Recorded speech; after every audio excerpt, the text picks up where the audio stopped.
Hi friends, ఓం సాయిరామ్ అండి. బాబాగారి ఆశీస్సులు అందరిపైన ఉండాలని, సుఖంగా సంతోషంగా ఎప్పుడు కూడా ఆనందంగా ఉండాలని చెప్పి బాబాగారిని అయితే ఆశీస్సులు మీ అందరిపైన ఉండాలని చెప్పి మనస్ఫూర్తిగా కోరుకుంటున్నాను. ఈరోజు బాబాగారు అందించే సందేశం ఏంటి అంటే గనక, తల్లి ఇంకో 4 రోజుల్లో అంటే సరిగ్గా గురువారం రోజు నీ గుమ్మంలో ఒక వృద్ధుడు వచ్చి నిన్ను నెయ్యి ఇవ్వమని చెప్పి అడుగుతాడు. కానీ నువ్వు తప్పకుండా ఎట్టి పరిస్థితులలోనూ ఇది వినవలసిన విషయం అమ్మ అని చెప్పి, ఇది తెలియని సందేశాన్ని బాబాగారు మనకు అందించడానికి మన ముందుకు వచ్చారండి. మరి బాబాగారు ఏ సందేశం అందించినా కూడా అది మన భవిష్యత్తుకు పునాది అని చెప్పి మనందరికీ కూడా తెలిసిన విషయమే కదా. మరి ఎవరికైతే బాబాగారి మీద నమ్మకం ఉంటుందో వారందరికీ కూడా ఈ వీడియోకి ఒక చిన్న లైక్ ఇవ్వండి. తల్లి, ఇంకొక 4 రోజులలో నీ కష్టాలన్నిటికీ కూడా సెలవు చెప్పబోతున్నావు. నువ్వు ఆనందాలన్నీ కూడా పంచుకోవడానికి కేవలం 4 రోజుల సమయం మాత్రమే ఉంది. అసలు ఈ సమయం ఎప్పుడు వస్తుంది? ఈ సమయంలో నువ్వు చేయాల్సిన పని ఏమిటి? ఏ పని చేస్తే నీ సమస్య తీరుతాయి? నీ యొక్క కష్టాలు గట్టెక్కి నువ్వు ఆనందంగా జీవితంలోనే సంతోషంగా మనశ్శాంతిగా నువ్వు ఈ జీవితాన్ని ఆస్వాదిస్తావు. అసలు ఈ సందేశంలో ఉండే ఆంతర్యం ఏంటి? ఇదంతా కూడా మీకు తెలియాలి అంటే స్వయంగా బాబాగారు చెప్పిన ఈ చిన్న కథని చక్కగా కళ్ళు మూసుకొని జాగ్రత్తగా వినండి. ఎందుకంటే బాబాగారు ఏది చెప్పినా కూడా అది మన భవిష్యత్తుకు పునాది కాబట్టి.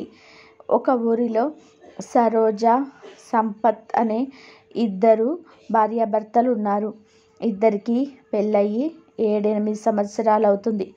పెళ్ళైనా కూడా వారికి సంతానం కలగలేదు.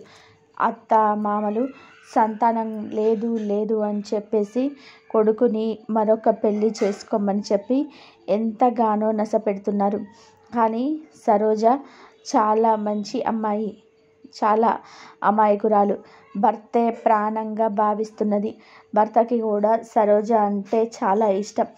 ఇక తనను వదిలిపెట్టాలి అని ఆలోచనే సంపత్కి లేదు. అయితే ఇక ఇదే అదనుగా భావించి తోటి కోడలు, అత్త ఇద్దరు కూడా కలిసి సరోజను హింసించడం మొదలుపెట్టారు. హింసించడం అంటే కొట్టడమో తిట్టడమో కాదు. లేచిన దగ్గర నుంచి పడుకునేంత వరకు కూడా ఎన్నో సూటిపోటి మాటలు, గొడ్రాలు పిల్లలు లేకుండా అన్నం ఎలా తినబుద్ధి అవుతుందో, పిల్లలు లేకుండా హాయిగా ఎలా నిద్రపడుతుందో, పిల్లలు లేని ఒక ఇల్లేనా, ఇటువంటి గొడ్రాలు ముఖం చూడాల్సి వస్తుంది, మా దరిద్రం ఏంటో అని చెప్పేసి ఎన్నో రకాలైన సూటిపోటి మాటలు ప్రతి క్షణం కూడా సరోజ మనసుని గుచ్చివేస్తున్నాయి.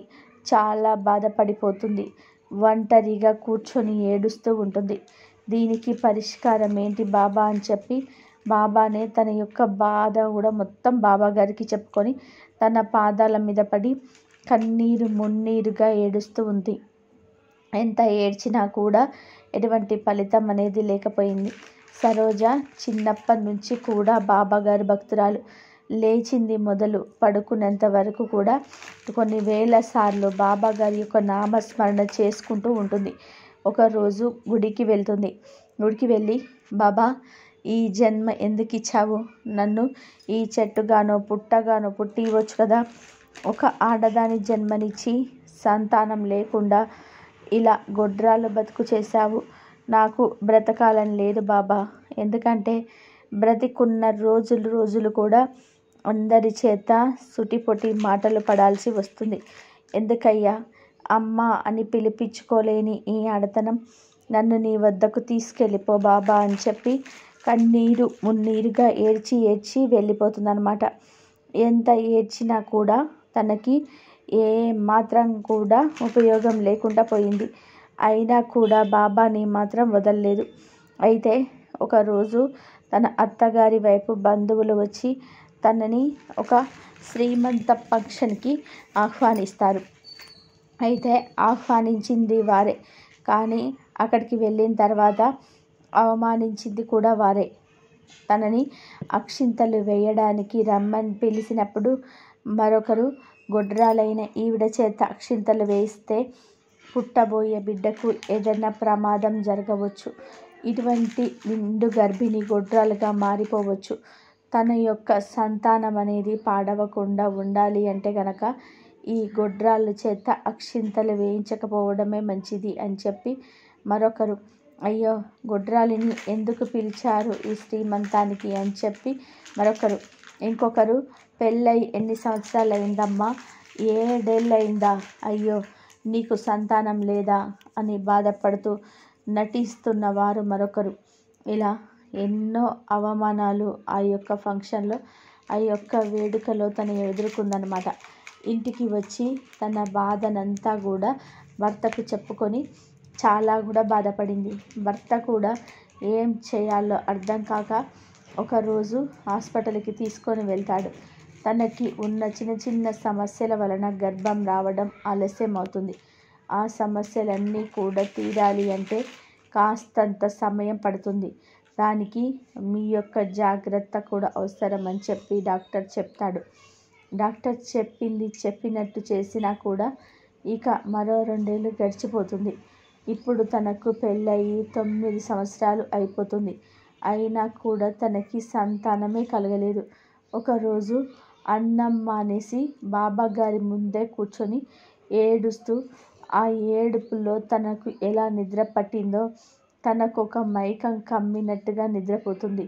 అయితే సరిగ్గా గురువారం రోజు సాయంత్రం 5:30 నుంచి 7 గంటల లోపు ఒక వృద్ధుడు, నెయ్యి ఇవ్వమ్మా, నీకోసమే వచ్చాను, ఎందుకు ఏడుస్తున్నావు, నీకు సంతానం కావాలా అమ్మా అని పిలిపించుకోవాలా, తల్లి ఇక బాధపడింది చాలు, నీ యొక్క కర్మానుసారం అనుభవించాల్సిన కష్టాలన్నిటినీ కూడా అనుభవించావు, ఇక పై నీకు ఏ కష్టాలు లేవు తల్లి, అరి నోరు మూయించడానికే ఈరోజు నేను నీకు గుమ్మంలో అడుగుపెట్టాను, తల్లి నెయ్యినిస్తావా, నెయ్యితో దీపం పెట్టాలి, మరి నీ కోరిక తీరాలి కదా అని చెప్పి ఆ వృద్ధుడు కలలోనే మాయమైపోతాడనమాట.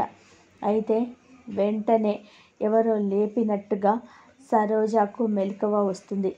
సరిగ్గా సమయం 5:30 అయింది. ఇక వెంటనే స్నానం చేసుకొని ఆవు నెయ్యితో దీపం వెలిగించింది బాబా ముందు.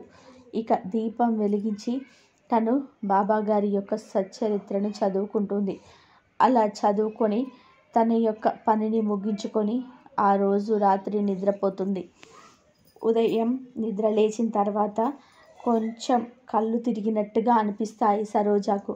అయ్యో నేను సరిగ్గానే అన్నం తినలేదు కదా, నీరసం వల్ల కళ్ళు కూడా తిరుగుతున్నాయి, ఇంటెడు చాకిరీ చేసుకోవాలి, ఎలాగైనా సరే ఓపిక తెచ్చుకొని ఇంటి పనంతా కూడా ముగించుకోవాలి అనుకుంది.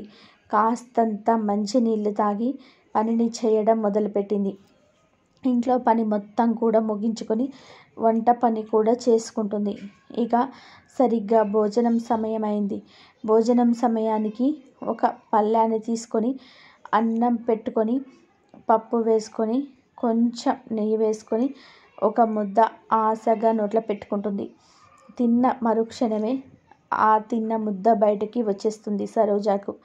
ఏం జరిగింది, నాకు ఒంట్లో ఈరోజు ఏంటో చాలా నలతగా ఉందండి అని చెప్పి తన భర్తకి ఫోన్ చేసి ఇంటికి రమ్మని చెప్తుంది. భర్తకి సరోజ అంటే ప్రాణం. ఎందుకంటే ఎన్నో కష్టాలను పడి ఎంతో మందో మాటలు తట్టుకొని భర్త భార్య ఒక మాటగా నిలబడ్డారు. వెంటనే ఇంటికి వచ్చిన సరోజను తీసుకొని ఆర్ఎంపీ డాక్టర్ దగ్గరికి వెళ్ళాడు. వెళ్ళిన తర్వాత తనని చూస్తూ ఉంటే గర్భవతి అయిందేమో అనిపిస్తుంది. ఎందుకైనా మంచిది, నేను ఎటువంటి మందులు రాసివ్వను, మీ యొక్క బాధ మొత్తం నాకు తెలుసు, మీరు ఒకసారి గర్భవతులను చూసే డాక్టర్ దమ్మను కలవండి అని చెప్పి ఆర్ఎంపీ డాక్టర్ చెప్తాడనమాట. చెప్పిన తర్వాత వెంటనే సంపత్ సరోజాని తీసుకొని డాక్టర్ అమ్మ దగ్గరికి వెళ్తాడు. డాక్టర్ అమ్మ అన్నీ కూడా చెక్ చేస్తుంది. మొత్తం బ్లడ్ టెస్టులు చేస్తుంది. అన్ని టెస్టులు చేసిన తర్వాత తన గర్భవతి అయింది అనే శుభవార్తని సంపత్కి చెప్పేస్తుంది. ఇక ఆ రోజు సంపత్ కళల్లో వచ్చిన ఆనందం వర్ణనాతీతం అన్నమాట. ఆ రోజు సరోజ ఏడ్చిన ఏడుపు జీవితంలో మరో ఎప్పుడు ఏడవలేదు. ఎందుకంటే అంతటకు ముందు ఏడ్చిన ఏడుపులో బాధ ఉంది. ఇప్పుడు ఏడుస్తున్న ఏడుపులో సంతోషంతో కూడిన ఆనంద బాష్పాలున్నాయి. 9 సంవత్సరాల నిరీక్షణ, ఎన్నో అవమానాలు, ఎంతమందో చేత గొడ్రాలనిపించుకున్న మాటలు ఒక్కసారిగా అందరి నోళ్ళలో సరోజ గర్భవతి అన్న తెలియడంతో మూత పడిపోయాయి.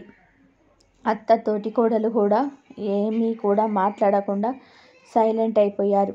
ఇక ఇంతగా తనను ఒక్కొక్క ఇబ్బంది పెట్టిన తన అత్త దగ్గర అంటే సంపత్ వాళ్ళ అమ్మ దగ్గర ఉంచడం తనకు సరైనది కాదు అని చెప్పి వెంటనే సరోజాని వాళ్ళ అమ్మగారింటి దగ్గరికి తీసుకువెళ్ళి జాగ్రత్తగా సరోజాను చూడండి, ఏం కావాలన్నా కూడా నాకు ఫోన్ చేయండి, నేను నెల కూడా సరోజాను హాస్పిటల్కి తీసుకొని వెళ్తాను, తనను ఏ పనిని చెయ్యనివ్వద్దు, తనని జాగ్రత్తగా చూడండి, కనుకనే మీ ఇంటి దగ్గర వదిలిపెడుతున్నాను అని చెప్పి తన యొక్క అత్తగారికి చెప్పి సరోజాను అక్కడ వదిలిపెట్టేసి వస్తాడు సంపత్.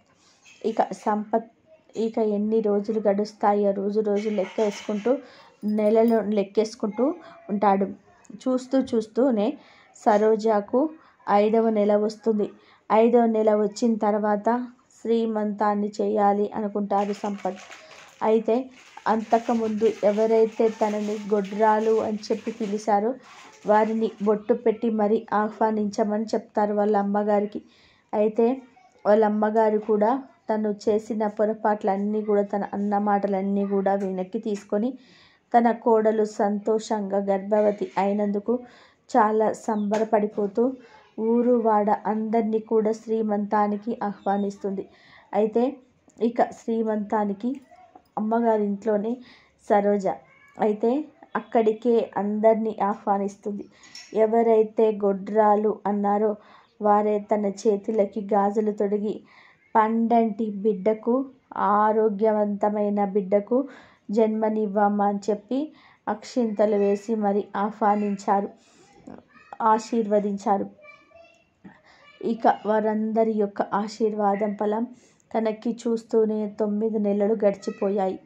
9వ నెల వచ్చి కూడా కరెక్ట్గా 9వ రోజు గురువారం వచ్చింది. అదే రోజు గురువారం రోజు ఉదయాన్నే తనకి నొప్పులు రావడం మొదలుపెట్టాయి. వెంటనే సంపత్ సరోజాని తీసుకొని వాళ్ళమ్మను వీళ్ళమ్మను తీసుకొని హాస్పిటల్కి వెళ్తారు.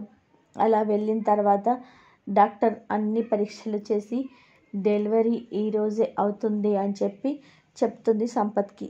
అయితే సంపత్ చాలా ఆనందిస్తాడు. సరిగ్గా సాయంత్రం 5:45 పండంటి ఆడబిడ్డకు జన్మనిస్తుంది సరోజ. అయితే ఇక్కడ ఆడబిడ్డ పుట్టింది మొదలు సరోజకి అన్ని అదృష్టాలు మొదలయ్యాయి. సంపత్ చేస్తున్న ఉద్యోగంలో కూడా ప్రమోషన్ వచ్చేసింది. ఆ బిడ్డ చాలా చక్కటి అందమైన రూపం కలిగి ఉన్నది. చక్కగా లాంటి కళ్ళు, అందమైన మెరిసే చర్మం, చందమామ లాంటి ముఖం, తను మాట్లాడితే చాలు ఎన్ని ముత్యాలు రాలుతాయో అన్నటువంటి మాట తీరు, తన యొక్క చిరునవ్వు చూస్తే చాలు బాధలన్నీ కూడా మర్చిపోతామేమో అన్నంత అందమైన ముఖం తనది. ఇక అందరు కూడా ఆ బిడ్డను చాలా జాగ్రత్తగా చూసుకుంటూ వచ్చారు. ఆ బిడ్డ పుట్టిన వేళ విశేషము అందరికీ కూడా జీవితాలు అనేటివి మారిపోయాయి. ఒక చక్కటి సంతోషం అనేది ఆ ఇంట అడుగుపెట్టింది.